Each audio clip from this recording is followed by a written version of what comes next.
ammarak sininjana akam jirtu yaa ta'e irra jimmata jennee tolfannee kunoo manallee kana tolchineti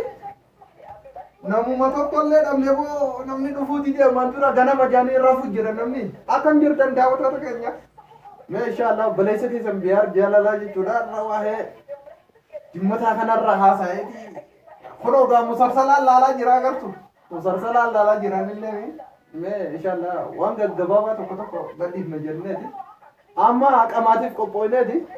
guyyaa irraa kana jechuudha mana kana akkana bareeffannee kunoo jechuudha qamaatiidhaaf akkana kunoo waa hunda wal qixxeeffannee taa'u jirra warroonni agartee chaanala kanatti haaree ataatan hundi subscribe like share gochuudhaan nu faana turaa isiniin jenna inshallah akkasumatti gaa namoonni chaanala qabdan hundi keessanuu akkasumatti inshallah wal guddisuudhaaf isin gaafanna meegaa kunoo laal manni akkana ifa boolaal gidaare kun hundi mee laala dargin billichi itti hineen laal kunoo boon sineemana jirra hanga dandeettii keenyaati jechuudha dandeettiin guddoon gaatanuma rabbiiti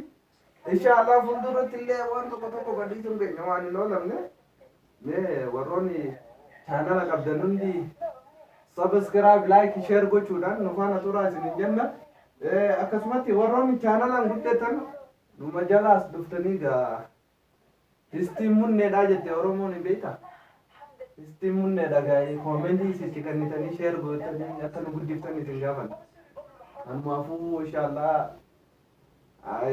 waa'ee akka diraamaatis waa'ee akka biraankiitis inni dalayna fuulduratti jechuudha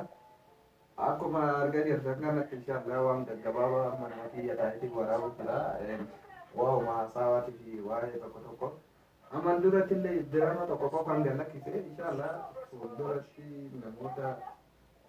baay'ee qopheessetti diraamaa galakkifna kanaafuu inshallah warroonni chaanalatti agartee haaraya taatan hundi subscribe like share gootanii agartee nu faana dhuftanii illee akkasitti isin faana dhufne isin hordofuudha viidiyoo kana waan daawwattaniif guddaa galatooma ulfaataa isiniin jenna